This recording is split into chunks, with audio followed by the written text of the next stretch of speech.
సమూయేలు మొదటి గ్రంథం నుంచి ఈరోజు మనం కొన్ని వాక్యాలు మనం నేర్చుకున్నాం. సమూయేలు మొదటి గ్రంథము 2వ అధ్యాయము. సమూయేలు మొదటి గ్రంథము 2వ అధ్యాయము 30వ వచనం. నీ ఇంటి వారును నీ పితరుని ఇంటి వారును నా సన్నిధిని యాజకత్వము జరిగించుదురని యెహోవా ఆజ్ఞ ఇచ్చి ఉన్నను. ఇప్పుడు అది నా మనసునకు కేవలము ప్రతికూలమాయనని ఇశ్రాయేలుల దేవుడైన యెహోవా సెలవిచ్చుచున్నాడు. కావున యెహోవా వాక్కు ఏదనగా, నన్ను గనపరచు వారిని నేను గనపరచుదును, నన్ను తృణీకరించు వారు తృణీకారముందుదురు. ఆమేన్. దేవునికి స్తోత్రం కలుగును గాక. అందరు చెప్పాలి హల్లెలూయా. గమనించండి మాటలు ప్రియులారా. ఇక్కడ ఎవరు కనిపిస్తున్నారు మనకంటే? ఏలి కనిపిస్తున్నాడు, ఏలి యొక్క ఇద్దరు కుమారులు కనిపిస్తున్నారండి. సమూయేలు గ్రంథం అనేసరికి సమూయేలు కనిపిస్తూ ఉంటాడు. సమూయేలు గ్రంథంలో ఏలి ఒక ప్రవక్తగా, లేకపోతే ఒక దైవజనుడిగా, ఒక యాజకత్వమును నిర్వర్తించే వ్యక్తిగా కనబడుతున్నాడు. గుర్తుపెట్టుకోవాలి మాటలు. యాజకుడైన ఏలి వృద్ధుడయ్యాడు, మందదృష్టి కలిగిన వాడు ఉన్నాడు. ఆ సమయంలో యాజక ధర్మమును నిర్వర్తించడానికి యాజకుని యొక్క ఇద్దరు కుమారులు నిలబడ్డారు. వారి యొక్క వ్యవహారం ఎలా ఉందని ఆలోచిస్తే, బలి అర్పించటానికి బలి పశువును తీసుకొస్తే ఇశ్రాయేలులోని ఎవరైనా సరే చేయవలసిన రీతిగా బలి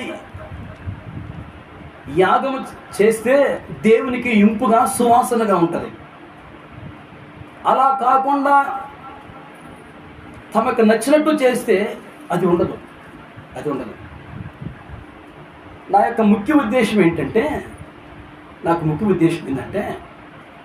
దేవుని సన్నిధిలో ఆడినా, పాడినా, గెంతులు వేసినా, ఏది చేసినా సరే, భోజనం చేసినా, పానం చేసినా, సేవకునికి మరి నచ్చినట్టు చేసినా కానీ ఏదైనా సరే అది వాక్యానుసారమై ఉండాలి. అది వాక్యానుసారమై ఉండి దేవుడు ఇష్టపడేదిగా ఉంటే నువ్వు ఏది చేసినా ఏం కాదు. ఆమేన్. దేవునికి స్తోత్రం కలుగును. అవునగా చెప్పండి. ఎందుకంటే బయటికి చెప్పకపోయినా విమర్శించే వాళ్ళు ఉంటారు, ప్రశ్నించే వాళ్ళు ఉంటారు. ఆ వాక్యం ఎత్తుపట్టి మరలా వారుకు గుసగుసలాడుకునే వాళ్ళు ఉంటారు. అదే నువ్వు చేసేది ఏదో కొంచెము వాక్యానుసారంగా చేస్తే, నువ్వు చేసేది కొద్దిగా ఏదో కొంచెము దేవుని సన్నిధిలో ఆ కొంచెము దేవునికి ఇష్టమైనది చేసిన అనుకోండి, నిన్నెవరు ప్రశ్నించరు. ఎక్కడైనా సరే నువ్వు తలెత్తుకుని తిరగవచ్చు. దేవునికి స్తోత్రం. ఆమేన్. హల్లెలూయా. అందుకని మనం వాక్యం వింటున్నాం, అనగా అందుకని వాక్యం ఎద్దకు మనం వస్తున్నాం. అందుకని వాక్యాన్ని మనము గౌరవిస్తున్నాం. ప్రియులారా చెప్పండి. ఇప్పుడు ఎక్కడికైనా వెళ్ళినప్పుడు అవసరమను బట్టి వెళ్ళి కొన్ని దినాలు ఉండాల్సి వచ్చినప్పుడు ఓ మంచి సహవాసాన్ని వెతుక్కుని ఈ ఆదివారం అక్కడికి వెళ్దామని చెప్పేసి వెళ్తాం. ఒక మంచి సహవాసాన్ని వెతుక్కొని అక్కడికి వెళ్ళిపోతాం మనం ప్రియులారా. ఎందుకంటే ఇప్పుడు బాగా గమనించండి, కొన్ని మెడికల్ షాపులు ఉంటాయి, అపోలో మెడికల్ షాపులు ఉంటాయి, అంతే కదా, ఉన్నాయి కదా. అపోలో మెడికల్ షాపులో వెళ్ళిపోయి మెడిసిన్ తీసుకుంటే మనకు కొంచెం రాయితీ ఇస్తాడు, ఫోన్ నెంబర్ ఇస్తే. ఆయన ఏమంటాడంటే, బ్రదర్ ఇదే ఫోన్ నెంబర్ మీరు తీసుకొని ఈ ఖమ్మంలో కానీ ఎక్కడైనా సేమ్ ఇదే మెడికల్ షాపులోకి వెళ్ళిపోయి మెడిసిన్ తీసుకొని మీ నెంబర్ కానీ మీ ఐడి నెంబర్ కానీ చెప్తే అక్కడ కూడా మీ యొక్క మెడిసిన్ తీసుకున్న దానికి రాయితీ అక్కడ యాడ్ అయితే అని చెప్తారు. వరంగల్ క్రాస్ రోడ్లో ఒక మెడికల్ షాప్ ఉంది. వెంకటగిరి క్రాస్ రోడ్లో ఒక మెడికల్ షాప్, ఖమ్మంలో జెడ్పీ సెంటర్ దగ్గర ఒక మెడికల్ షాపు ఉంది, అక్కడ ఉండేది. గమనించండి, మనం అక్కడికి వెళ్ళి అడిగినప్పుడు దానికి దీనికి ఏమైనా జాయింట్ ఉందని అంటారు. బాగా ఆలోచించి, అలాగనే ఒక మంచి సహవాసం అంటే మనం ఇదివరకున్న వాక్యం మన ఆత్మీయ ఎదుగుదల, మన నడిపింపు సేమ్గా ఉందా లేదా చూసి అత్యవసరం బట్టి ఊరికి వెళితే అక్కడ ఉన్న సంఘానికి మనం జాయిన్ అవుతాం. మనం వాస్తవా కదా? చెప్పాలి, వాస్తవా కదండి? అప్పుడు మనకి నిండుగా వాక్యం హృదయంలోకి వెళ్ళిపోయింది. ప్రియుల ఆమేన్, దేవునికి స్తోత్రం. చూడండి, ఏలి యొక్క ఇద్దరు కుమారులు చేసిన పనిని బట్టి దేవుడు అంటున్న మాట ఏంటంటే దేవుడు ఏలి కుటుంబం వారి పాపభూయిష్టమైన ఏం చేశారటండి? పాపం చేశారట. పాపభూయిష్టమైన ప్రవర్తన ద్వారా వారికి మాత్రము ఈ పరిచర్యలో భాగం లేదు అని మాట్లాడింది. దేవుని నమ్ముకునే బిడ్డ అయిన ఉండి వాక్యానుసారంగా లేకపోతే దేవుని సన్నిధిలో క్రమం తప్పకుండా వెళ్తున్నావు. నీకు బాప్తీసం అంటే అడిగితే టక్కని చెప్తావు, రక్షణ అంటే అడగలని టక్కని చెప్తావు, రొట్టె ద్రాక్షసం అంటే చెబుతావు, సేవకుల గురించి తెలుసు, సంఘం గురించి తెలుసు, అంత ఆత్మీయంగా ఒక 25-30 సంవత్సరాల నుంచి నడుస్తూనే ఉన్నావు. సడన్గా దేవుడు నీకు ఎక్కడో ఒకసారి ప్రత్యక్షమయ్యి, ఎందుకో మనం ఏం చేసినో ఏమైందో, మంచి చేసినో చెడు చేసినో, మొత్తం మీద దేవుడు ప్రత్యక్షమై, బాబు ఇక నుండి సంఘములో నీకు భాగము లేదు, నీకు పాలు పంపు లేదు అని చెప్పాడు అనుకోండి. అప్పుడు ఎలా ఉంటుంది చెప్పండి? ఎలా ఉంటుంది? నేను ఏ నేరం చేశా చెప్పండి? నేను ఏ నేరం చేశా? ఏ తప్పుదము చేశా? మనుషులు చేస్తే మనుషులు అడగొచ్చు, లేకపోతే మనం తిరుగుబాటు చేయొచ్చు, నువ్వు ఎవరో చెప్పేదని. దేవుడే సాక్షాత్తుగా దేవుడే అన్నాడు. అంత యాజకత్వము జరిగించు, యాజకత్వము ఆ యొక్క నాయకత్వమును న్యాయార్థంగా జరిగిస్తూ వెళుతూ ఉన్నాడు. కానీ ప్రభు అన్నాడు కదా, 2వ అధ్యాయం 30 వచనంలో చూడండి ఒకసారి దయచేసి. సమూయేలు మొదటి గ్రంథం 2వ అధ్యాయము. నీ ఇంటి వారును నీ పితరుల ఇంటి వారును, జాగ్రత్తగా ఒక్క నిమిషం అమ్మ. నీ ఇంటి వారును, నీ ఇంట్లో ఎవరు వెళ్ళొద్దు చర్చికి, మీకు పాలు పంపులు లేవు. తర్వాత నీ పితరుల ఇంటి వారు కూడా నీ తాతల తండ్రులు చూస్తున్న వారందరూ కూడా ఎవరికి భాగం లేదని అనుకోండి, ఎట్లా ఉంటుందండి? అదే ఒక సేవకుడు ఈ మాట అంటే చెప్పండి. సహజంగా సమాజంలో మీరు చూస్తున్నారు కదా, ఒక సేవకుడే గనక సంఘం మీద తిరుగుబాటుతనని చెప్తే సంఘం ఏం చేస్తారు చెప్పండి? లోకములో ఉన్నది వెంటనే సేవకుడి మీద తిరుగుబాటుతనం చేసి సేవకుడిని మందిరం లేకుండా చేస్తా. అవునా కదా? లేదు అట్లా. ఇది మాది ఒక కమిటీని ఏర్పాటు చేశారంటే సేవకుడికి చెమటలేగా, వీళ్ళు ఎప్పుడు పంపిస్తారో ఏం చేస్తారో తెలియదు. చూడండి, పాపభూయిష్టమైన పరివర్తన బట్టి ఈ పరిచర్యలో మీకు భాగం లేదని ప్రభు చెప్పాడు. ఏలియా ఇద్దరు కుమారుల గురించి 1. 2వ మాట చూద్దాం. లేవియా కాండము 10వ అధ్యాయం చూద్దాం. నిర్గమకాండం పక్కన ఉందా? నిర్గమకాండం ప్రక్కన లేవియా కాండము 10వ అధ్యాయము.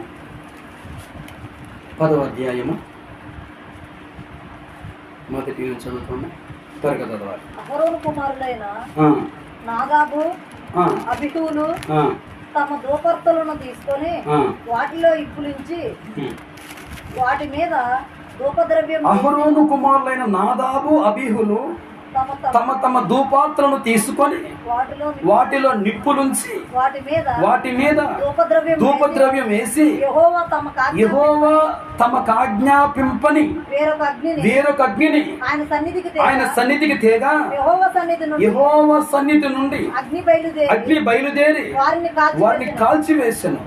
వారు యెహోవా సన్నిధిని ఏమా మొదట్లో ఏం చదవమ్మా సింధు? చాలు. ఎవరండి వీరు? ఎవరు కుమారులు వీరు? ఆమె దేవుని స్తోత్రం. మంచిగా సమాధానం ఇస్తున్నారు. అహరోను ఎవరు? యాజకుడు. మోషే ఒక అన్న. అన్న. మోషే ఎవరు? మోషే ఎవరు చెప్పండి. దేవుని చేత. మోషే యొక్క పని చెప్పండి. యాజకుడా? మోషే ఇశ్రాయేలులకు నాయకుడు, మొట్టమొదటి నాయకుడు. మోషేను దేవుడు పిలిచాడు. మోషే 10 అద్భుతాలు. మోషే అంటేనే ఇక తిరగలేదు. ఇక అటువంటి మోషే యొక్క అన్నతో మోషే మాట్లాడుతున్నాడు. తెలుసా ఏమని మాట్లాడుతున్నాడు? ఏమని మాట్లాడుతుంది మీకు తెలియజేస్తాను. అహరోనుతో అంటున్నాడు కదా ఒక మాట. దయచేసి 3వ వచనం చదవమ్మా. అప్పుడు మోషే అహరోనుతో ఇట్లనెను, ఇది యెహోవా చెప్పిన మాట, నా యొద్ద నుండి వారి యందు నేను నన్ను పరిశుద్ధపరచుకొందును, ప్రజలందరి ఎదుట నన్ను మహిమపరచుకొందును. దేవుని స్తోత్రం చెప్పండి. మోషే సహోదరుని అహరోనుతో అంటున్న మాట ఏంటంటే, ఆ మాట చదవండి ఒకసారి. నేను యెహోవా చెప్పిన మాట, నా యొద్ద నుండి వారి యందు నా యొద్ద నుండి వారి యందు. అమ్మ ఈ మాట చెప్పండి, అర్థం చెప్పండి మీరు ఒకసారి. నా యొద్ద నుండి వారి యందు అంటే, నా యొద్ద నుండి అంటే నా దగ్గర నుండి, నాలో నుంచి ఏమొస్తుంది తెలుసా? పరిశుద్ధత, పరిశుద్ధత, పరిశుద్ధత. అహరోను, నీ పిల్లల విషయమై నేను పరిశుద్ధతను కనపరుచుకుంటా. దేవుని స్తోత్రం కలుగునుగా. నేను పరిశుద్ధతను కనపరుచుకుంటా, నా మహిమను వెల్లడి చేస్తా అన్నాడు. దేవునికి స్తోత్రం కలుగునుగా. కానీ దేవుణ్ణి ఎలా సమీపించాలో వారికి అర్థం కాలేదు ప్రియుల. అర్థమేంటంటే కొన్నిసార్లు ఎంత భక్తి చేస్తాం మనమే కొన్నిసార్లు ఎలా చేస్తామో ఏం చేస్తామో మనకు అర్థం కాదు. ఇవన్నీ యాడైతా ఉంటాయి. ఈ రైట్ హ్యాండ్ వైపు ఉన్నవాడు, ఈ లెఫ్ట్ హ్యాండ్ వైపు ఉన్నవాడు, ఈ ముందున్నోడు వెనుకున్నాడు, అందరూ కలిసి మనంతా ఒక జామ్ చేస్తూ ఉంటారు అనమాట. ఒక బ్రెడ్ అండ్ జామ్ లాగా చేసేస్తూ ఉంటారు. ఆదివారం వాక్యం విన్నంతసేపు ఓ బ్రహ్మాండంగా అయిపోతాం మనం. ఆరాధనలో ఓ కన్నీరు విడిచి ప్రభువా అని చెప్పేసి అంటా ఉంటాం. పాటలు పాడే విషయంలో లీనమైపోతూ ఉంటాం ప్రియులారా. కాస్తంత దేవుని సన్నిధి దాటిపోయేసరికి ఇక మనంత బ్రెడ్ అండ్ జామే. వినండి ఒకసారి, వినండి మాటలు ప్రియులారా. మోషే నా సహోదరుడు గాని మొహమాటం లేకుండా మాట్లాడిండు. ఏమని మాట్లాడిండు తెలుసా? దేవుడు తనలో నుంచి నీ పిల్లల ద్వారా తన పరిశుద్ధతను కనపరుచుకుంటాడు అని చెప్పాడు. దేవునికి స్తోత్రం. 1 2వ చదవమ్మా. ప్రజలందరి ఎదుట నన్ను మహిమపరచుకొందును. దేవుని స్తోత్రం చెప్పండి. అహరోను మౌనం అయిపోయాడంతే. ఎందుకు మౌనం అయిపోయాడు చెప్పండి? ఎందుకు మౌనం అయిపోయాడు? ఏదో లోపం, మా పిల్లలలో ఏదో లోపం జరుగుతుంది. అసలు అహరోను ఎవరు? ప్రధాన యాజకుడు. సంవత్సరం ఒకసారి వెళ్ళేవాడు. ఏమండి? ప్రధాన యాజకుడే తప్పు చేస్తే చెప్పండి. ఏమండి? ప్రధాన యాజకుడే రాంగువే వెళ్ళిపోతే చెప్పండి. కుటుంబంలో యజమానుడే తప్పుగా వెళ్ళిపోతే కుటుంబ పరిస్థితి ఏంటి? పిల్లల పరిస్థితి ఏంటి? ఏమంటే ఇవన్నీ ఆలోచించుకోకుండా చివరికి జరగకుండా జరిగితే ఏమంటారు తెలుసా? ఏమంటారు చెప్పండి? ఏ పాపం చేసుకున్నాం, అంతే కదండి. ఆనాడు ఏ పాపం చేసుకున్నాం, ఏమంటే ఎటు నుంచి వచ్చిందో ఈ కీడు అంటూ మళ్ళీ పిల్లలు ఎలా ఉంటారు చెప్పండి? పిల్లలు ఎలా ఉంటారు? వీడు ఆనాడు చెప్పండి, వీడు ఆనాడు చచ్చిపోయినా బాగుండేదే, మాకెంత కీడు వచ్చేది కాదు. భర్తను బట్టి దూషించేవారు చెప్పండి. పిల్లలను బట్టి దూషించేవారు లేరండి? ఎవరు లేరండి? అహరోనుతో మోషే అంటున్న మాట బాగా ఆలోచించండి. నేను వారి యందు నా పరిశుద్ధతను కనపరుచుకుంటా, నా మహిమను వెల్లడి చేస్తా. వెల్లడి అంటే ఏంది? బహిరంగంగా తెలియపరచటం. ఆమేన్. దేవునికి స్తోత్రం కలుగును గాక. దేవుడు మాట మీద నిలబడేవాడు. దేవుడు మాట మీద నిలబడేవాడు. కానీ మనమే మనుషులు మాట మీద నిలబడతాం. కానీ చెప్పండి, దేవుని మాట మీద నిలబడం. Who are we? We are Christians. మళ్ళీ ఎవరు మనం చెప్పండి? మన క్రైస్తవం కిరస్థానం పోదాం, క్రైస్తవులం. మనం నిలబడేదే మనుషుల మాట మీద. చెప్పండి. పేరు చెప్పుకునేదే దేవుని పేరు. ఆలోచించండి. ఇది రెండో మాట. ముందుకెళ్దాం ప్రియులారా. వారి పట్ల నా పవిత్రతను కనపరుచుకుంటాను, ప్రజలందరి ఎదుట నా మహిమను వెల్లడి చేస్తాను. అహరోను మౌనం అయిపోయాడు ప్రియులారా. యెహోవా సన్నిధానములో ఉన్న వారు ఏం చేయాలి తెలుసా? ఏమండి వినండి, ఒకసారి చెప్తాను. దేవుని సన్నిధానములో ఉన్న ఇత్తడి బలిపీఠము నుంచే అగ్ని తీయాలి. అక్కడే ఉంటుంది అగ్ని. ఏమండి, అక్కడే దీపవృక్షం ఉంటుంది, అక్కడే సన్నిధి రొట్టెల బల్ల ఉంటుంది. దేవుడు అన్ని ముందుగానే సిద్ధపరిచాడు ప్రియులారా. ఇత్తడి బలిపీఠం మీద ఉన్న అగ్నినే తీయాలి. కానీ వారు ఏం చేశారండి? దూపార్తి వారు దారిన వెళుతున్నప్పుడట అటు ఇటు ఉంటారు. చెప్పాను కదా, రైట్ సైడ్ కుడి సైడ్ ఎడమవైపు ఉంటారు. చూసినవా? వీళ్ళ ఇళ్లలో, వీళ్ళ గృహాల్లో, వీళ్ళ గుడిసెలలో, డేరల్లో ఉన్న అగ్ని తీసుకుని వెళ్ళిపోయారట వాళ్ళు ప్రియులారా. మీకు చెప్తాను, జాగ్రత్తగా వినండి ప్రియులారా. యెహోవా సన్నిధానములో ఉన్న ఇత్తడి బలిపీఠం మీద ఉంచే తీసుకోవాలి. దీని అంతరార్థం ఏంది? వినండి. దేవుని సన్నిధిలో ఉన్న అగ్ని, దీని అంతరార్థం ఏంటి? దేవుని సన్నిధిలో ఉన్న అగ్ని ఏది తీసుకోవాలి? ఇక ఎక్కడా అగ్ని లేదా మనకి? ఇక ఎక్కడా అగ్ని మనకు దొరకదా? ఎందుకు దేవుని సన్నిధిలో అగ్ని తీసుకోవాలంటే, దేవుని సన్నిధిలో అగ్ని తీసుకోవటం వల్ల మనము దేవుణ్ణి మహిమపరుస్తున్నాము. దేవుని దగ్గర లేకనేగా. ఏమంటే ఒకవేళ ఇతరుల దగ్గర తీసుకుంటే, దేవుడు ఇతరుల దగ్గర మనం తీసుకున్నాం అనుకోండి, ఇతరులు ఏమంటారు? మీ దేవుడు ఏమాయను అంటారు. అంటే ఎవరి దగ్గర తిని అన్నం అడిగాను అనుకోండి, వాళ్ళు ఏమంటారు? అమ్మ మీ అమ్మగారు లేదా అంటారు. ఏమంటారు తమ్ముడా? ఏమంటారు? మీ అమ్మగారు లేదా, లేక మీ నాన్న లేదా? అన్నం పెడుతూ కూడా, నీళ్ళు పోస్తూ కూడా, వేసేది వేస్తూనే ఉంటారు, తినంటారు, నీళ్ళు ఇస్తారు అనేది కూడా ఈ అవమానం ఎందుకే? అబ్రహాము వయసులో పెద్దవాడు, షారా చిన్నది. ఒక రోజు ఏమైందంటే, షారా చనిపోతే ఆయన అంటే ఆ చుట్టుపక్కల వాళ్ళకి చాలా అభిమానం ఎక్కువ. వచ్చి అంటారు కదా, ఈ మమ్మీ దగ్గర ఉన్న ఈ పక్కన స్థలం ఇది తీసుకోండి డాడీ, అయ్యా తీసుకోండి అయ్యా, విశ్వాసులకు తండ్రి కదా, ఇది తీసుకోండి అయ్యా. ఎంత బ్రతిమలాడతారంటే పక్కన భార్య చనిపోయింది, పాతి పెట్టే వాళ్ళు లేరు, మేము సహకరిస్తాం, మా భూమి ఇస్తాం, ఈ భూమిలో మీ భార్య గారిని పాతి పెట్టుకోండి అయ్యా. అంత దుఃఖంలో ఉన్నారు, అంత వేదనలో ఉన్నారయ్యా, మాకు రూపం కూడా ఇవ్వద్దు, మాకు పైస కూడా ఇవ్వద్దు, మీ భార్యను తీసుకొచ్చి ఇక్కడ పాతి పెట్టుకోండి అయ్యి అంటే ఆయన అంటాడు కదా, మీ దగ్గర నుంచి నాకు నువ్వులు పోగకూడదు. దేవునికి స్తోత్రం చెప్పండి. నా భార్య చనిపోయింది వాస్తవమే, నేను దుఃఖంలో ఉన్నాను వాస్తవమే, నా ఇంట్లో ఒక శవం ఉంది వాస్తవమే, కానీ మీ దగ్గర నుంచి పైసలు లేకుండా ఒక సెంటు భూమి కూడా వద్దు అని చెప్పేసి అంటాడు. ఒకవేళ తీసుకున్నానుకో ఒక రోజు అబ్రహాము కూడా మా దగ్గర నుంచి ఫ్రీగా పొందుకున్నాడని మీరు అంటారు కదా. అందుకని ఏది మాకు ఫ్రీగా వద్దంటాడు. దేవునికి స్తోత్రం చెప్పండి.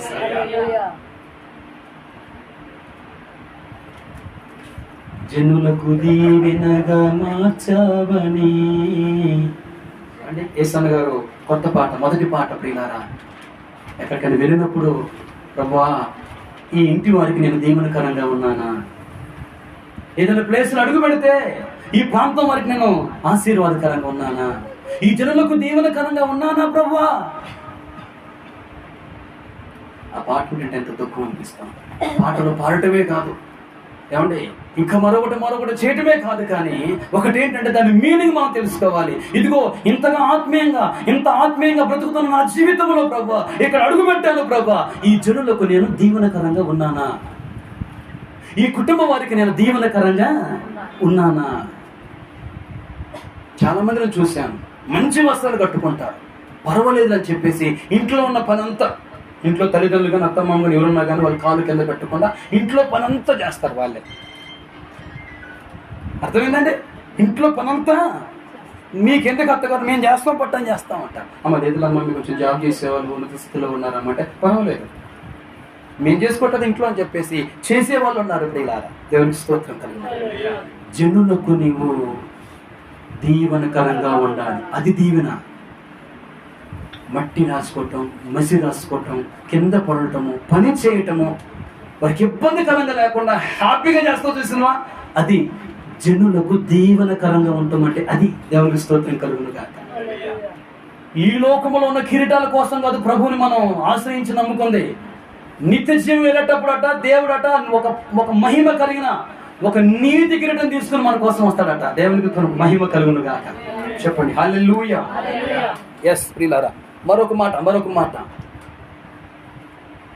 మాట ప్రియులారా, ఏంటి దీని అంతరార్థం ఏంటో ఆలోచిస్తే, నిజమైన ప్రార్థన ఆరాధనలకు యేసుక్రీస్తు శిలువ ఆయన చేసిన బలి అర్పణే దీనికి మూలాధారం.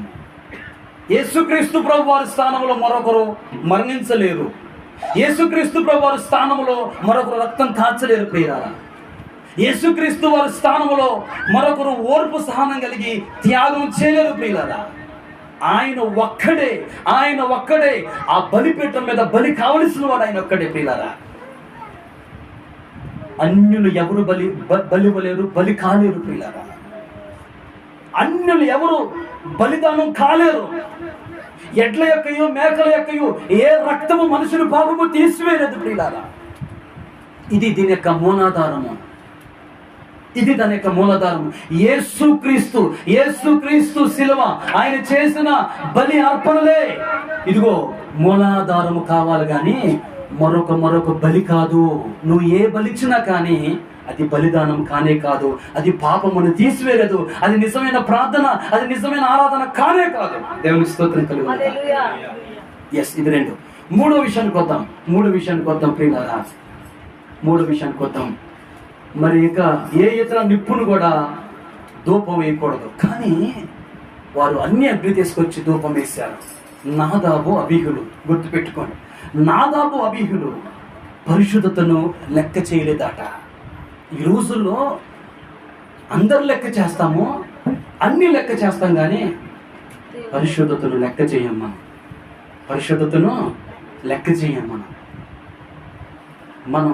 మనం ఏంటి సాయంత్రం వేసరికి వచ్చేది 500 అయినప్పుడు కూడా మనమేంటి సాయంత్రంకి వచ్చేది 1000 రూపాయలే అయినప్పుడు కూడా మన కాలరు ఎగరేస్తా ఉంటాం.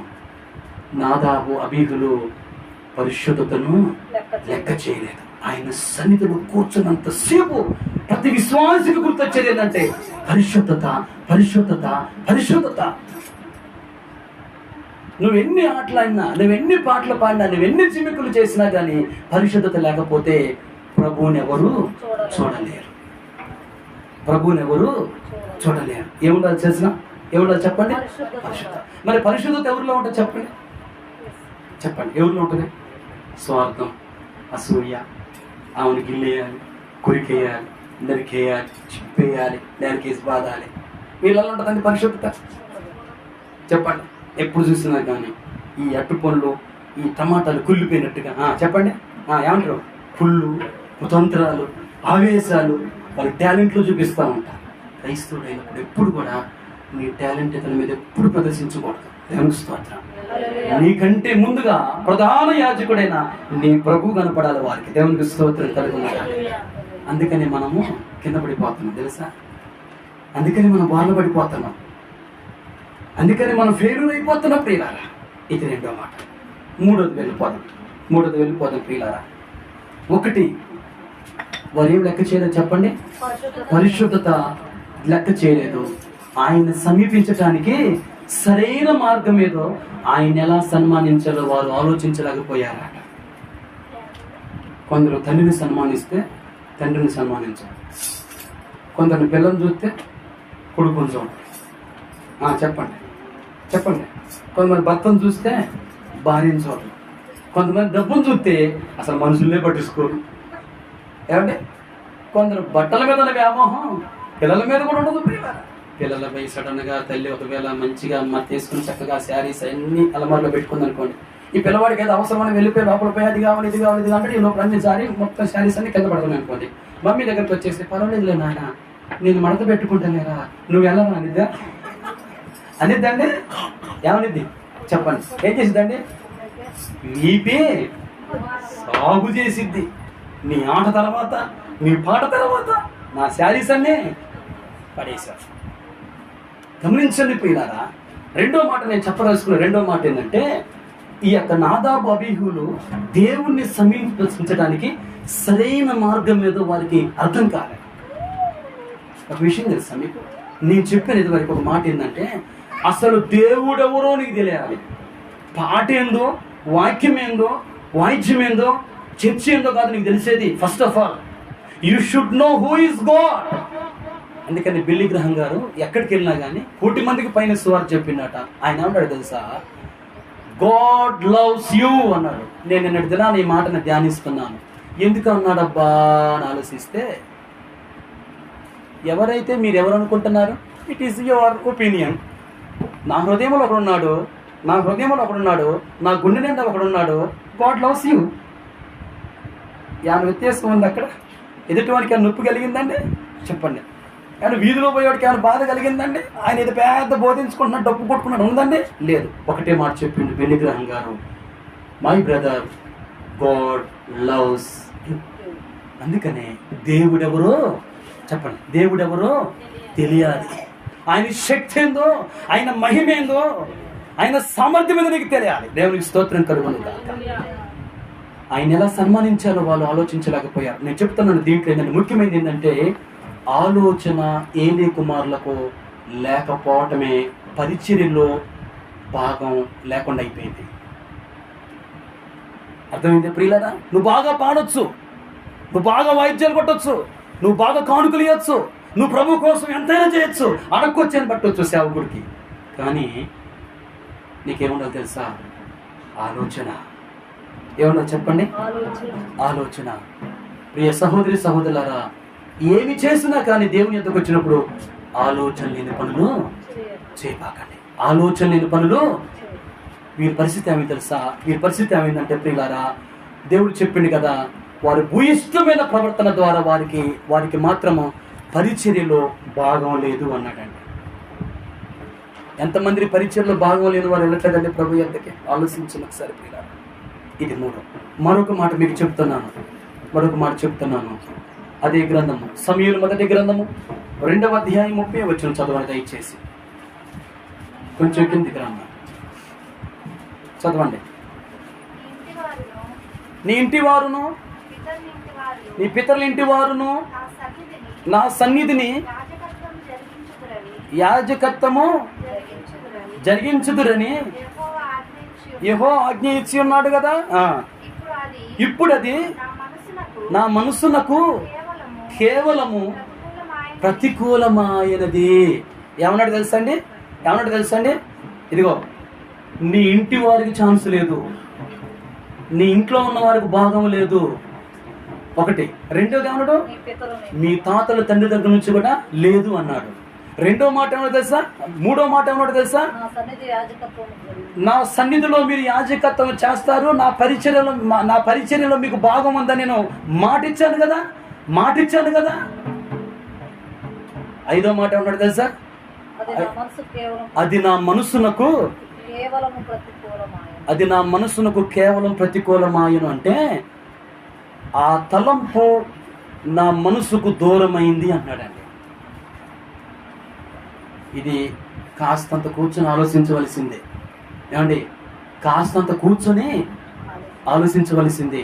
మాట ఇచ్చిన దేవుడే అంటున్నాడండి, వాగ్దానం చేసిన దేవుడే అంటున్నాడు కదా. నేను ఏ మాట అయితే ఇచ్చానో, నేను ఎలానైతే వాగ్దానం చేశానో, నేను ఎలానైతే పిలిచి నేను ఏర్పాటు చేసుకున్నానో, ఇప్పుడు నేను అంటున్నాను కదా, అది కాస్త నా తలంపుకి దూరమైంది అన్నాడు.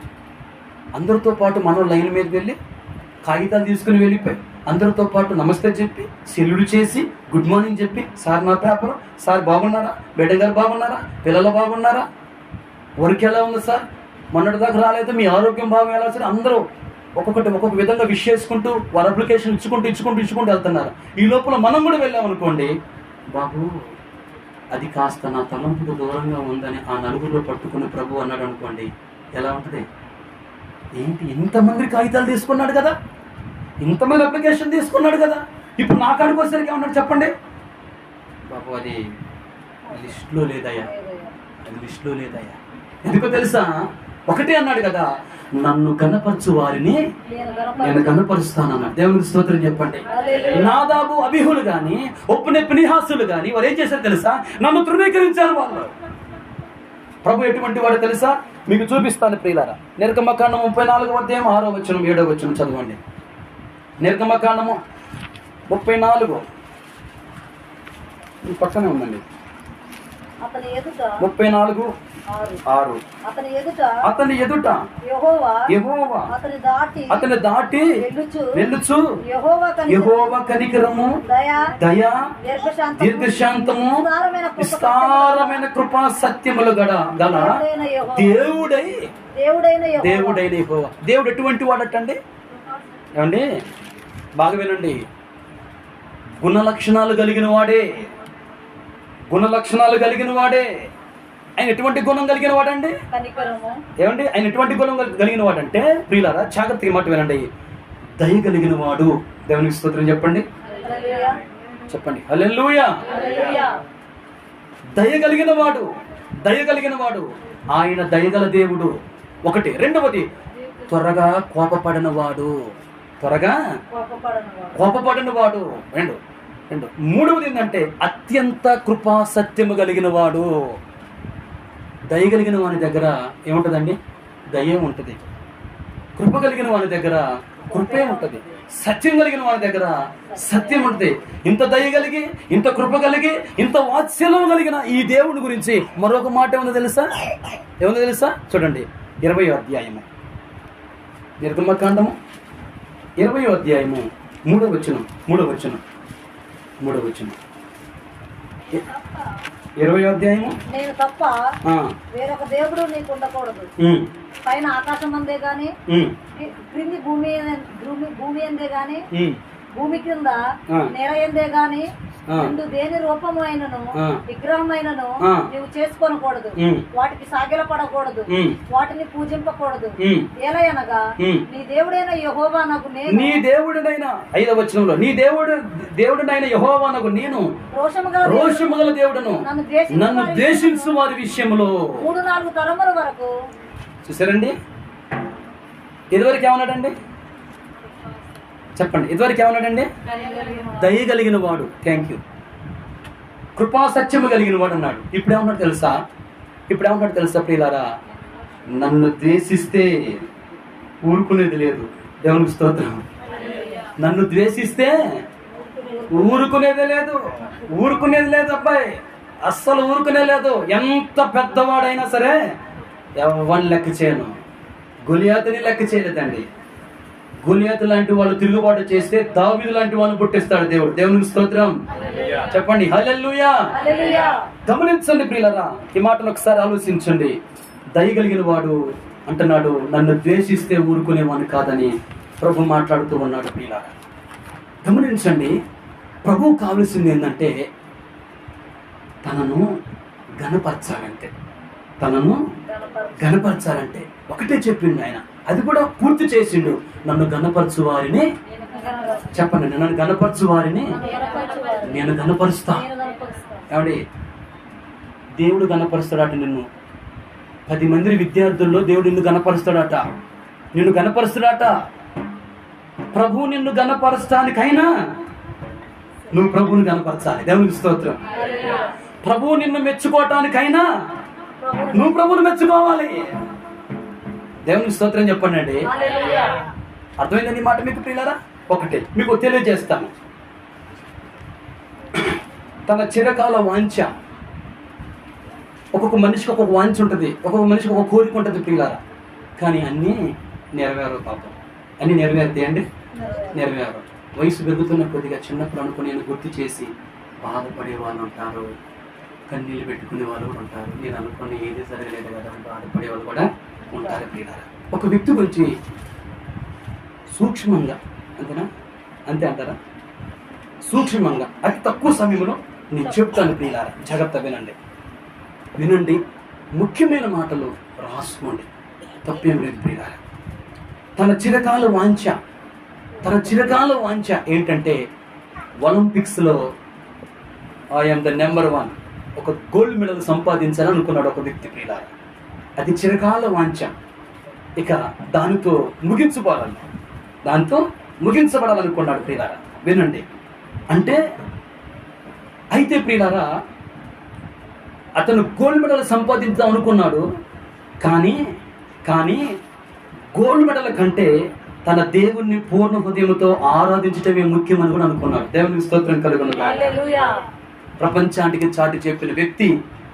గమనించండి, ఒకటే దేవుడు చెప్పిండు, మనం ఆయన గణపరిస్తే, చెప్పండి, ఆయన మనలను గణపరుస్తాడు అన్న మాట ఒక్కసారి రుజువు చేసిన వ్యక్తి. అతని పేరే ఎరిక్ లిడిల్. 1902 జనవరి 16వ తారీఖున చైనాలో స్కాటిష్ మిషనరీకి ఎరిక్ జన్మించాడు ప్రియులారా. చిన్ననాటి నుండి ఆటలంటే ఆశ ఎక్కువ ప్రియులారా. ఒకసారి అతను 6 సంవత్సరాల వయసులో వారి తల్లి దగ్గరికి వెళ్ళిపోయి అన్నాడట. ఏమన్నాడంటే, ఒకసారి చెప్పిండట, అమ్మ, పరుగు పందెం అంటే నాకు చాలా ఇష్టం, రన్నింగ్ రేసు, ఒలింపిక్స్లో నేను పాల్గొనాలనుకుంటున్నానమ్మా, ఒక్కసారైనా నేను ఆడగలుగుతానా అన్నాడట. ఒకటే మాట. ఎంత వయసు అండి? 6 సంవత్సరాలు. How many years he's? చెప్పండి. 6 years. 6 సంవత్సరాల వయసులో తల్లి దగ్గరికి వెళ్ళి అడిగాడంటే, హీ హ్యావ్ మచ్ గోల్. తిన్నా తిరగపోయినా, మంచి ఫ్రెండ్స్ ఉన్నా లేకపోయినా, you should be A goal. దానికి స్తోత్రం. ఏముండాలండి? ఏముండాలి చెప్పండి అండి. ఒక మంచి గోల్ ఉండాలి, అవునా కదండి? దాన్ని ఏం చేయాలి? రీచ్ కావాలి ప్రియులారా, రీచ్ కావాలి. ఎస్. 6 సంవత్సరాలప్పుడు వెళ్ళిపోయి ఒలింపిక్స్ అంటే ప్రపంచవ్యాప్తంగా ఉంటాయి ఆటలు. నేను ఆడగలనమ్మా అంటే తల్లి హత్తుకొని పాపం సంతోషపడ్డదో ఏడ్చిందో. చిన్న వయసులో ఎంత ఆశ ఉందారని కనుక. మరి ఒలింపిక్స్ గేమ్స్ అంటే మొత్తం గోల్డ్ మెడల్ అయిపోయారు, అలా కదండి. అయితే 1920 సంవత్సరంలో ఇంగ్లాండ్ దేశంలో పరుగు పందెములో పరిగెత్తడానికి ఒకసారి 100 మీటర్లు, రెండోసారి 200 మీటర్లు పరిగెత్తడానికి పాలుపంపులు పొందాడు ఎరిక్ లిడిల్. మొదటి స్థానాన్ని సంపాదించాడు. దేవునికి స్తోత్రం కలుగును గాక. 1920 సంవత్సరం ప్రియులారా. ఆ దేశానికి ఇక గోల్డ్ మెడల్ వచ్చేసింది కాబట్టి, పరుగు పందెంలో ఎంపికయ్యాడు కాబట్టి ఇక మరొక స్థానం వచ్చింది. స్టేట్ లెవెల్ అయిపోతే చెప్పండి, నేషనల్ లెవెల్ వెళ్ళిపోతూ ఉంటారు కదండి. డిస్ట్రిక్ట్ అయిపోయిన తర్వాత స్టేట్ లెవెల్ అయిపోతారు, తర్వాత నేషనల్ లెవెల్ వెళ్ళిపోతారు. పతాకాలు తీసుకుంటా ఉంటారు, కప్పులు తీసుకుంటా ఉంటారు ప్రియులారా. 100 మీటర్స్ పరిగెత్తిండు, 100 మీటర్లు, 200 మీటర్లు పరిగెత్తిండు, ఎంపికయ్యాడు ప్రియులారా. ఇంగ్లాండ్ దేశానికి ఎంపికయ్యాడు ప్రియులారా. ఆటపై మక్కువ చూపించాడు, ఇంకా ప్రయత్నం చేస్తున్నాడు, బాగా పరిగెడుతున్నాడు. సాయంకాలం పూట ఇంటికి వచ్చి విరామం తీసుకొని మోకాళ్ళేసి ప్రార్థన చేస్తున్నాడు. I will be with Jesus అని మనసులో పెట్టుకుని ఇటు ఒకవైపు ప్రార్థన, మరొక వైపు పరుగుదీయటం. గమనించండి ప్రియులారా, ఆలోచించండి. ఒకసారి ఎన్నికైనప్పుడు ప్రజలందరూ ఏకకంఠముతో Eric Liddell, you are the one, best. పొగిడేవారు పొగుడుతున్నారు, అభిమానించేవాళ్ళు అభిమానిస్తున్నారు, ఏలలు వేస్తున్నారు, కేకలు వేస్తున్నారు, చప్పట్లు కొడుతున్నారు, హగ్ చేసుకుంటున్నారు. నెక్స్ట్ టైం నువ్వు ఖచ్చితంగా రావాలి, నువ్వు ఖచ్చితంగా నిలబడాలి. ఈ ప్రజలందరం చూసేసరికి ఎరిక్ లీడర్కి ఎక్కలేని ఆనందం పెరిగిపోయింది. I should be, I will be అన్నట్టుగా అనుకున్నాడు. ఆ నెల రానే వచ్చేసింది, ఆ వారం రానే వచ్చేసింది. సిద్ధపడ్డాడు, అంతా అయిపోయింది. ప్రార్థన చేసుకున్నాడు. ఒకసారి క్యాలెండర్ దగ్గరికి వెళ్ళిపోయాడు. అసలు ఏ రోజు ఏంటి అని చూడటానికి వెళ్ళిపోయాడు. ఆ క్యాలెండర్ దగ్గరికి వెళ్ళిపోయి చూస్తే ఏ రోజైతే ఒలింపిక్స్ గేమ్ ఏ రోజైతే నిర్ణయించబడదో ఆ రోజు ఆదివారం వచ్చిందట ప్రియులారా. ప్రార్థన చేసుకుని ఆలోచించుకున్నాడు ప్రియులారా. ఆత్మ ప్రేరేపణ బట్టి వెళ్ళిపోయి ఆ నాయకుడికి చెప్పాడట కదా, ఐఎమ్ నాట్ పార్టిసిపేటింగ్, నేను రావట్లేదండి, ఈరోజు ఆదివారం అయింది, నేను చర్చికి పోవాలండి అన్నారట. వాళ్ళు అన్నారట కదా, నీకేమైనా పిచ్చి పట్టిందా, నీకన్నా మత పిచ్చి పట్టిందా అని అన్నాడట. మరొకడు అన్నాడు కదా, రే నువ్వు మోసగాడురా, నువ్వు మోసగాడివి, మొదటి నుంచి మమ్మల్ని మోసం చేసావురా, నువ్వు మోసగాడివి ఒకడు అన్నాడు. మరొకడు అన్నాడు కదా, నువ్వు దొంగవురా, నువ్వు దొంగవి, నువ్వు ఒక ఆటగాడివా, నువ్వు ముడిసిపోతున్నావు నువ్వు అన్నాడు. వినండి మాటలు ప్రియులారా, ఎలా ఆయన గాయపరిచారు నేను చెప్తాను, జాగ్రత్తగా వినండి ప్రియులారా. ఒకడు అన్నాడట, నువ్వు గిన్నెక ఆడకపోతే నువ్వు దేశద్రోహివి, నువ్వు దేశద్రోహివి అన్నాడట. నువ్వు మోసగాడివి, తమ దేశం కోసం పరువు తీసిన వాడు అయిపోతావని చెప్పేసి అభిమానించిన వారే ఆయన గొప్పగా ఇచ్చిన వారే నిందించారు, దూషించారు ప్రియులారా. గాయపడ్డాడు, హృదయంలో చాలా గాయమైపోయింది. ఏంటి ప్రజలేంది అసలు, ఎలా మాట్లాడుతున్నాడు ఏందని చెప్పేసి చింతాక్రాంతుడు అయిపోయిండు. అయితే ఒకటే చెప్పిండు, అయినా సరే దేవుని స్థానములో దేనికి ప్రాముఖ్యత నేను ఇవ్వలేను అన్నాడట అందరి ముందు. దేవునికి స్తోత్రం చెప్పరాదండి, గట్టిగా చప్పట్లు కొట్టండి, ఎటువంటి వాటికి చప్పట్లు కొట్టాలండి. ఎప్పుడైనా ఏమన్నాడు చెప్పండి, దేవుని స్థానంలో మరొక దానికి నేను ప్రాముఖ్యత ఇవ్వలేనని చెప్పేసి అన్నమాట ప్రియ. అయితే మరొక అవకాశం కోసం చూశాడు. ప్రభా ఈరోజు ఆదివారం వచ్చింది, ఎట్లయినా రావాలనుకున్నానుగా ప్రభా, మరి నన్ను ఎట్లయితే ఒట్టువానిగా చేయమని చెప్పేసి ప్రార్థన చేస్తుంటే మరొక అవకాశం వచ్చింది. వెంటనే వచ్చి అడిగారట కదా, Eric little you have the another chance అని అడిగారట. అయ్యా చెప్పండి అంటే, మరి ఈసారి అవకాశం వచ్చింది, ఆడతావా అన్నాడట. అయ్యా ఆడతానయ్యా అన్నాడట. బాగా ప్రాక్టీస్ చేసుకో అని చెప్పేసానట. ఒక బాస్ని పెట్టుకున్నాడు, బాగా ప్రాక్టీస్ చేసుకున్నాడు. సాయంత్రం కూడా వచ్చాడు, ప్రార్థన చేసుకుంటున్నాడు. క్రీడ వచ్చాడు, గ్రౌండ్లోకి దిగాడు, ఆ బీత మీద కాలు పెట్టాడు. కొన్ని వేల లక్షల మంది గ్రౌండ్లో ఏళ్ళలో కేకలేస్తా ఉన్నారు. అది ఒక రోజు పరిగెత్తిన వ్యక్తి, పాత వ్యక్తి ఆ గ్రౌండ్లో దిగాడు. Eric Liddell, he is the number 1, he is there అని మాట్లాడుతూ ఉన్నారు. మొక్కల మీదకి వచ్చాడు. వాళ్ళు చెప్తున్నారు, on your marks let's set go 1 2 3 అని చెప్తూ ఉన్నారు. ఇదిగో మరొక వ్యక్తి వచ్చాడు, మరి గోల్డ్ మెడల్ తీసుకొచ్చిన వ్యక్తి వస్తున్నాడు, మరొక వ్యక్తి వచ్చాడు అని చెప్పేసి అంటా ఉన్నారు. హార్ట్ బీట్ ఎక్కువైపోతుంది, ఎట్లా పరిగెత్తాలో అర్థం కావట్లా. ఈయన పరిగెత్తింది ఏంటంటే కేవలం 100 మీటర్లు 200 మీటర్లే. ఆయన లైఫ్లో ఎప్పుడు 400 మీటర్స్ ఎప్పుడు పరిగెత్తలేదు ఆయన ప్రియులారా. సర్లేని దిగాడు ప్రియులారా, ప్రార్థన కొరకు దిగారు. కేకల వేలలో చప్పట్లు వినపడుతున్నవి. ఈ లోపల మైక్లో వచ్చారు, on a marks let set go అనేసరికి పరిగెత్తున్నారు. పరుగుల మీద పరుగు తీస్తూ ఉన్నాడు. పరిగెత్తున్నారు. 100 మీటర్స్ అయిపోయినవి. మైక్లో చెప్తూనే ఉన్నారు, ఇంకా పరిగెడుతున్నారు. 200 మీటర్లు అయిపోయినవి. ఇక చూడండి ప్రియులారా, శక్తి లేదేగా. 400 మీటర్స్ ఎప్పుడు పరిగెత్తలేదు కదా, ఇక శక్తి లేదు, బలం సరిపట్లేదు. పక్కంటోడు పరిగెడతాడేమో. వేలాది మంది ప్రజలు నా మీద ఆశ పెట్టుకున్నారు, నేను గోల్డ్ మెడల్ తీసుకురావాలని చెప్పేసి. ఎట్లా 200 మీటర్లు దాటిన తర్వాత ప్రార్థన చేయడం స్టార్ట్ చేశారు. పరుగు పందెంలో ప్రార్థన చేయడం స్టార్ట్ చేశారు. ప్రభా, లక్షలాది మంది ప్రజలు నా మీద ఆశ పెట్టుకున్నారు ప్రభా, ఇదివరకు నన్ను దూషించిన వారు నా మీద ఆశ పెట్టుకున్నారు, నేను ఏం చేయాలి ప్రభా, నాకు శక్తి సరిపోవట్లేదు ప్రభా, గివ్ మీ స్ట్రెంగ్త్, నీ శక్తిని ప్రభువుని ప్రార్థన చేస్తున్నాడు. అనుకోకుండా ఎరిక్ లీడర్ నెంబర్ 1గా ఫస్ట్ వచ్చాడు. దేవునికి స్తోత్రం, మహిమ కలుగును గాక. ఆయన పరిగెడుతుంటేనట, సడన్ గా ఆ పరుగు పందెంలో ఒకడు మధ్యలోకి పరిగెత్తి ఒక చిన్న కాగితం తీసుకొచ్చి ఆయన జేబులో అట్లా పెట్టి వెళ్ళిపోయాడట. ఆ పరుగు పందెంలో పరుగులు ఏం అర్థం కాలేదు ఆయనకి అసలు. వెంటనే టీవీ వాళ్ళు ఉంటారు కదా, ప్రెస్ వాళ్ళు వచ్చేసి అడిగారట, Eric leader you are the number 1, yes I'm so happy, but నువ్వు ఎప్పుడు 100 మీటర్లు 200 మీటర్లే పరిగెత్తేవాడివి, ఈసారి 400 మీటర్స్ పరిగెత్తును, ఎట్లా సాధ్యమైంది? ఈ శక్తి ఆడిది, ఈ బలం ఆడిది, ఎట్లా సాధ్యమైంది? ఆయన చెప్తున్నాడట, బ్రదర్ 100 మీటర్లు పరిగెత్తగలుగుతాను, పరిగెత్తాను.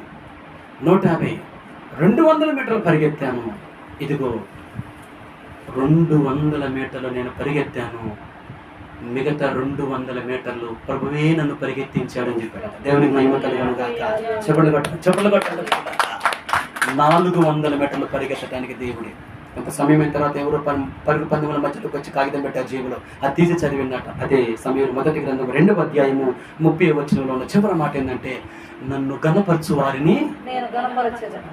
ఏ నూరులో అయితే నువ్వు మోసగాడన్నారో, ఏ నూరులో అయితే నువ్వు దొంగ అన్నారో, ఏ నూరులో అయితే నువ్వు దేశాన్ని ద్రోహి అన్నారో, వాళ్ళే కేకలు వేస్తున్నారు, వాళ్ళే అరుపులు అరుస్తున్నారు.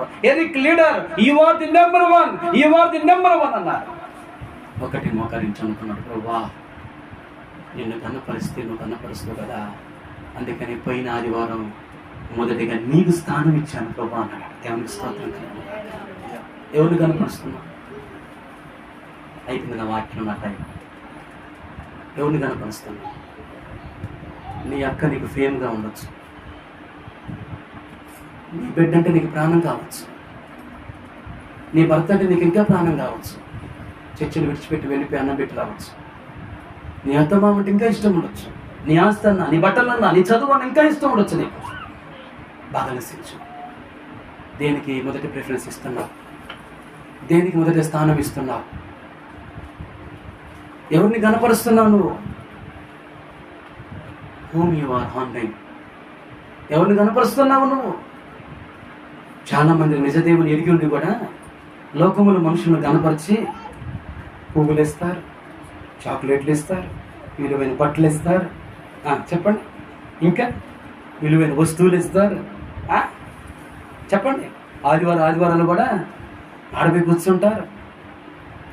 అవును కదండి. దేవుడు ఉండవలసిన స్థానంలో మరొకరు ఉంటారు. ప్రియులారా, దేవుడికి ఇవ్వవలసిన ప్రాముఖ్యత మరొకరికి ఇస్తూ ఉంటారు. పలకరు, పిలిచిన రారు, రమ్మన్న రారు, పిలిచిన పలకరు అండి. సాకులు చెబుతారు, అబద్ధాలు చెబుతారు, అబద్ధాలు కూరు, అబద్ధాలు మొదటి బిడ్డ. మనమే ఎవరో కాదు ప్రియులారా. కానీ ఎరిక్ లీడర్ ఒక గోల్డ్ మెడల్ సంపాదించడానికి మొదటి ఆదివారం దేవుని సన్నిధిలో ఉన్నాడు.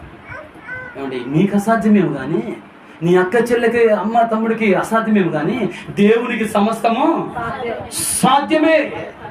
ఏమంటే ఆయనకి చేత కాదండి గోల్డ్ మెడల్ ఇవ్వటం? చెప్పండి, మీరు చెప్పండి, నేను ముగిస్తున్నా. గోల్డ్ మెడల్ దేవుని దగ్గర లోవా? ఏమండి, ఇదే గోల్డ్ అండి, ఇదే గోల్డ్. ఇది క్షయమైనదే, ఇది క్షయమైనదే, అక్షయమైనది పరలోకములో ఉన్నది. ఆ కిరీటం కొరకు ఆశపడ్డాడు. దేవుని మహిమ కలుగునుగా. ఇంటికి వచ్చాడు, ఆ గోల్డ్ మెడల్ తీశాడు, ఆడ దాచాడు, బైబిల్ తీసుకున్నాడు, సేవకు స్టార్ట్ అయ్యాడు. మిషనరీగా సేవకు పోయాడు. ఆ రోజులు ఏమైందంటే ప్రియులారా, ఒక దేశం వారు మరొక దేశం మీద దండి తెచ్చాడు. ప్రియులారా, జపాన్ వారి చేతిలోనికి చైనా వెళ్ళిపోయింది. ప్రియులారా, అది 1943 అంటే 1943వ సంవత్సరం. ప్రియులారా, వారితో పాటు ఈయన గారు కూడా ఖైదీగా వెళ్ళిపోయాడు. 2000 మంది ఉన్నారట అక్కడ ఖైదీకి వెళ్ళిపోయిన వారు. యవనస్తులు కూడా ఉన్నారట. ప్రియులారా, వారందరూ చూసేసరికి ఎరిక్ లీడర్కి హృదయం పరితపించిపోయిందట. ప్రియులారా, వారికి సువార్త ప్రకటించడం ప్రారంభం చేశాడు. వాతావరణం పడట్లేదు, అనుకూలమైన ఆహారం లేదు. ప్రియులారా, మంచి ఆహారం లేదు, మంచి నీళ్లు లేవు, మంచి వసతి లేదు. అయినా సువార్త ప్రకటిస్తున్నాడు. ప్రియులారా, ఇదంతా కూడా భారం అంతా మీద పడిపోయింది.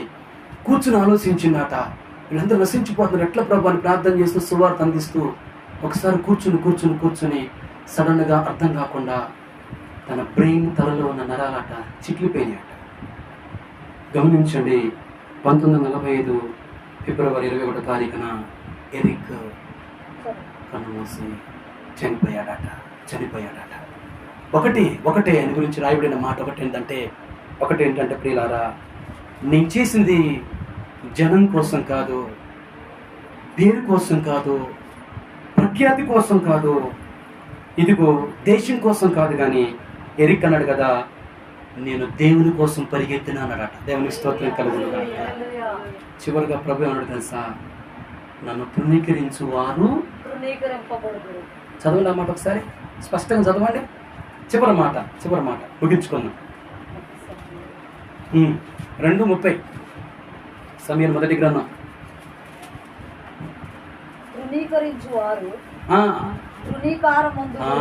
నన్ను తృణీకరించు వారు తృణీకారముందెదరు.